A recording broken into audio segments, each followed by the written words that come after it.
Hi business sister, welcome to this new video. நேரடியா chart பார்த்துடலாம். இத பாருங்க, தொடர்ந்து 3 வாரம் ஏறிட்டு இருந்துச்சு. நான் கூட பெருசு பண்ணிடுவோம். பாருங்க, தொடர்ந்து 3 வாரம், இது ஒரு வாரம், ரெண்டாவது வாரம், மூணாவது வாரம். அப்புறம் போன வாரம் வந்து வேகமாக இறங்கிடுச்சு. அப்போ அதுக்கு முந்தின வாரத்துடைய க்ளோஸ் எல்லாத்தையுமே பிரேக் பண்ணிடுச்சு. இந்த பாருங்க, ஒரு வாரத்துடைய க்ளோஸ், இந்த வாரத்துடைய க்ளோஸ், இந்த வாரத்துடைய க்ளோஸ் எல்லாம் பிரேக் பண்ணி கிட்டத்தட்ட 700 பாயிண்ட்ஸ் கீழே இறங்குச்சு. மிகப்பெரிய ஃபால் நடந்தது. அதுக்கப்புறமாக இந்த வாரம் வந்து வெறும் 240 பாயிண்ட்ஸ் தான் மேல போயிருக்கு. நம்ம அதை கவனத்துல கொள்ளணும். அதுவும் அதோடைய ஹையவோ மற்ற இதையோ முன்னாடி உள்ள ஹையவோ ஸ்விங்கையோ பிரேக் பண்ணல. சரியா?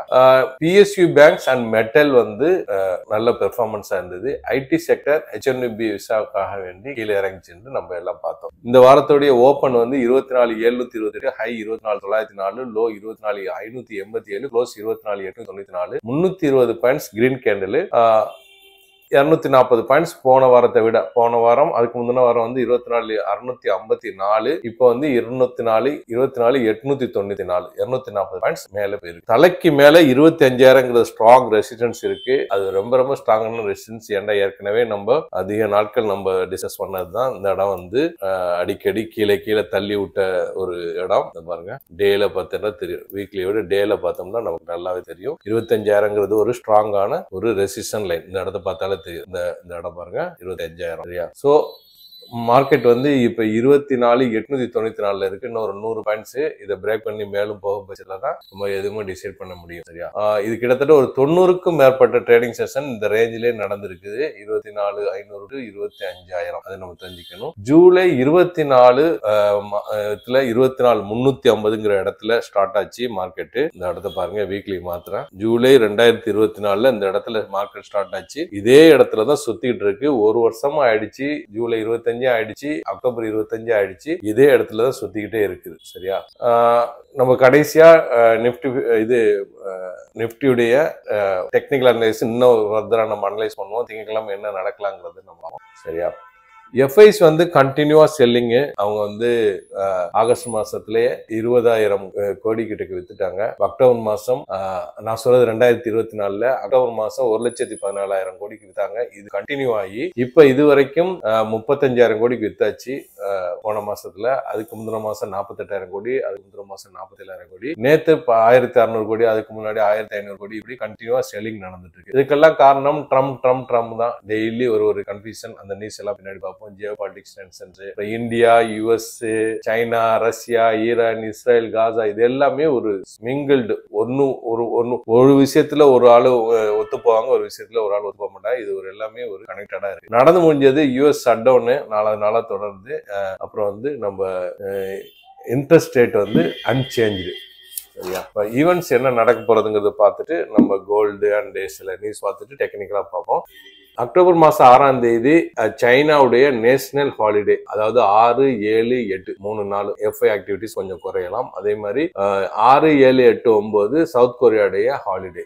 இந்தியாவுடைய S&P global service PMI, manufacturing service PMI வரவேற்று 6ஆம் தேதி. 7ஆம் தேதி வீக்லி எக்ஸ்பிரி, 8ஆம் தேதி crude oil inventory and US 10-year note action வரவேற்றிருக்கு. 9ஆம் தேதி அக்டோபர் வியாழக்கிழமை சென்சஸ் எக்ஸ்பிரி. அப்புறம் ஃபெட் சேர்மன் பவல் ஸ்பீச் இருக்கு. அப்புறம் initial jobless claims, 30-year bond action இருக்கு. அப்புறம் 10ஆம் தேதி Friday average hourly earnings, non farm payrolls, unemployment இது இருக்கு. ரைட்டா? அப்புறம் கோல்ட பொறுத்தவரை 3,897ங்கிற புதிய லைஃப் டைம் ஹையை கிரியேட் பண்ணிருக்கு. இப்போ 3,886 ட்ரேட் ஆயிட்டு இருக்கு. அதே மாதிரி பிட்காயின் 1,24,517, அது 1,23,966 வரை வந்துட்டு இப்போ 1,22,000 கிட்ட ட்ரேட் ஆயிட்டு இருக்கு. அதுவும் வால்டேலா நடந்துட்டு இருக்கு. சில நியூஸ் பார்த்தலாம். இப்போதைக்கு ட்ரம்ப் சொல்றாரு, இஸ்ரேல் அக்செப்ட் வித்ட்ராவல் லைன், அதாவது அந்த காசாவோட வித்ட்ராவல் லைன் அக்செப்ட் பண்ணிட்டாங்க. Hamas confirm would trigger the immediate ceasefire. The Hindu NDTVல வந்திருக்கு. அப்புறம் Trump says Kushner and Witkoff to help the காசா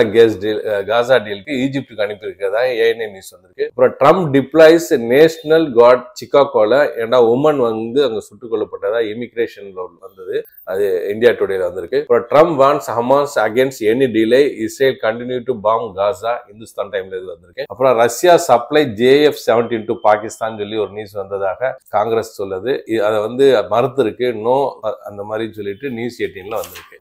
சரியா? இது இல்லாம கிரேட்டா தன்பர்க் ஒரு ஆக்டிவிட்டிஸ் அவங்கள வந்து ஃபோர்ஸ் பண்ணி இஸ்ரேலுடைய ஃபிளாகை வேர் பண்ணதாக இந்துஸ்தான் டைம் அப்புறம் நியூ இந்தியா எக்ஸ்பிரஸ் எல்லாம் வந்திருக்குது. சரியா? இது இல்லாம இப்போ வந்து காசா பீஸ் பிளான் வந்து சிவில் டிஃபென்ஸ் ஹெவிலி ஸ்ட்ரைக்னு சொல்றாங்க. ட்ரம்ப் அப்பீல் த ஹிந்தியில் வந்திருக்குது. அப்புறம் 4th டே அந்த யூஎஸ் ஷட் டவுன் நடந்திருக்கு. Some Republican consent as Trump freeze அப்படிங்கிற ஒரு ஆக்டிவிட்டி மின்ட்ல வந்திருக்கு. அப்புறம் 6 பேர் இந்த சூழ்நிலையில கொல்லப்பட்டதா காசா ஸ்ட்ரைக்ல என்டிடிவில வந்திருக்குது. அப்புறம் ஜெலன்ஸ்கி சொல்றாரு ரஷ்யா ட்ரோன் வந்து யுக்ரைன் ரயில்வே ஸ்டேஷன் கில்ஸ் 30 சொல்றாரு. என்டிடிவி டைம்ஸ் ஆஃப் இந்தியால வந்திருக்கு. உக்ரைன் கிளைம்ஸ் வந்து new strike on major Russia oil expert, இது ப்ளூம்பர்க்ல வந்திருக்கு. அப்புறம் Iran executive 6 fighters accused in dies with Israel அப்படின்னு சொல்லியிருக்காங்க. இது Indo, ATP news, Outlook, state media, இது எல்லாத்துலயுமே வந்திருக்கு. டைம்ஸ் ஆஃப் இந்தியா எல்லாத்துலயும் வந்திருக்கு. சரியா? டெக்னிக்கலா பார்த்துடலாம். இது பாருங்க சார்ட், ஒரு நைஸ் ரைசிங் சேனல் போட்டு போகுது. எந்த இடத்துல எல்லாம் சென்டர்ல வருதோ அந்த இடத்துல எல்லாம் இதாகுதுங்கிறத நம்ம பார்க்கிறோம். அதாவது பிக் இந்த இடம் பாருங்க, சென்டர்ல வரும்போதெல்லாம் பிக் கன்சால்டேஷன் நடக்குது. ரைட்டா? ஒரு இடம் இப்ப நடந்திருக்க கன்சால்டேஷன். ஓகே, இந்த இடம் கூட பாருங்க சின்ன கன்சால்டேஷன் நடந்துட்டு தான் கீழே ஃபால் ஆயிருக்கு. அப்புறமா கீழே சப்போர்ட்டை தொட்டுட்டா மேல போயிடுது. ரைட்டா? அதே மாதிரி மேல ரெசிஸ்டன்ஸை தொட்டுட்டா கீழே தடான்னு வந்துருது. சென்டர்ல வந்து கன்சால்டேஷன் நடந்திருக்கிறத நம்ம பாக்குறோம். சரியா? சரி, இப்ப அடுத்தது வந்து ஒரு பியரிஷ் பிளாக் பேட்டர்ன் வந்திருக்கு. அதை நம்ம கவனத்துல கொள்ளணும். இது பாருங்க, வீக்லியில காமிக்கிறேன். இதை கொஞ்சம் அழிச்சிடலாம். இந்த பாருங்க, இது ஒரு கொடியாவும் இதை பிளாகாவும் எடுத்துட்டோம்னா பியரிஷ் பிளாக் பேட்டர்ன் வந்திருக்கு. இதை பிரேக் பண்ண பட்சத்துல கீழே ஃபர்தரா வரலாம். இது ஒன்லி பியரிஷ் பிளாக் பேட்டர்னுக்கு மட்டும் தான் சொல்றேன். மற்றபடி லாங் டேர்ம்ல என்ன நடக்குங்கிறது நம்ம வர நாட்கள்ல உள்ள நியூஸ் மற்ற இதை அனுசரிச்சு தான் மார்க்கெட் மூவ் ஆகும். எஃப்ஐ ஆக்டிவிட்டிஸ் முடிஞ்சான். ரைட்டா? அடுத்தது கப் அண்ட் ஹேண்டில் பேட்டர்ன் வந்து கம்ப்ளீட் பண்றதுக்கு முயற்சி பண்ணுது. இந்த பாருங்க, இது ஒரு கப்பு கொச்சன்னு இருக்கும், மன்னிச்சுங்க. இந்த ஹேண்டில் இதை கம்ப்ளீட் பண்ணிட்டா அதுக்கப்புறம் ஃபர்தரா மேல போகும். இன்னும் கம்ப்ளீட் பண்றது 25,000க்கு மேல க்ளோஸ் வைக்கணும். அதுக்கப்புறம் தான் நம்ம அந்த லைஃப் டைம் நோக்கி போவோம். அது ஒரு பேட்டர்ன் இருக்கு, அதையும் நம்ம பார்த்துக்கணும். சரியா? சரி, இப்போ நம்ம மண்டே என்ன ஆகலாங்கிறத நம்ம டே கேண்டில் போய் பார்த்துடலாம். இப்போ வந்து ஒரு ஸ்ட்ராங்கான சப்போர்ட் எடுத்துட்டு மார்க்கெட் போகுது. இந்த ரெசிஸ்டன்ட் லைனை இப்போ பிரேக் பண்ணணும். இந்த இடத்த 25,000ங்கிற ஒரு ரெசிஸ்டன்ட் லைனை பிரேக் பண்ணிடுச்சுன்னா மார்க்கெட் ஃபர்தரா மேல மூவ் ஆக ஆரம்பிச்சிடும். அது வரைக்கும் கொஸ்டின் மார்க் தான். சரியா? இப்போ ஓப்பன் இன்ட்ரெஸ்ட் பார்த்துட்டு இந்த வீடியோ முடிப்போம். ஆப்ஷன் செயின் ஓப்பன் இன்ட்ரெஸ்ட் பாருங்க, ரெண்டு சைடுமே ஹெவி ஓப்பன் இன்ட்ரெஸ்ட் இருக்கு. ரேஞ்ச் போடுறதுக்கான அதிகமான சான்சஸ் இருக்கு. இங்க பாருங்க, 24,900 1.39, 24,800 1.87, 24,700 1.58, 24,750 1 லட்சம், இப்படி எல்லாமே கிட்டத்தட்ட 24,500 வரைக்கும் ஓப்பன் இன்ட்ரெஸ்ட் அதிகமாக இருக்கிறது. அதே மாதிரி இந்த சைடு பாத்தீங்கன்னா 24,900 1.31, 25,000 1.69, 25,100 1.18, 25,200 1.12, அதுக்கப்புறம் 25,500 1.67. ரெண்டு சைடுமே ஓப்பன் இன்ட்ரெஸ்ட் அதிகமாக இருக்கிறது. பிசிஆர் இதை பொறுத்தவரை 26,88,098 divided by 22,26,335 1.20 இருக்கு. அதாவது புல்லிஷ் அப்படின்னு ஓபன் பிசி காமிக்குது. PCR ratio, put call ratio வந்து புல்லிஷ்ங்கிறது 1.2ல காமிக்குது. இது வந்து மாறுபடலாம் லைவ் மார்க்கெட்ல. சரியா? அதே மாதிரி நியூஸ் அண்ட் எஃப்ஐ ஆக்டிவிட்டிஸ் வச்சு மாறுபடலாம். இந்த வீடியோ பயனுள்ளதா இருக்குன்னு நம்புறேன். மற்றவங்களுக்கு ஷேர் பண்ணுங்க. புதுசா பார்க்கணும் சப்ஸ்கிரைப் பண்ணி பெல் ஐகான் பண்ணுங்க. தேங்க்ஸ் ஃபார் வாட்சிங்.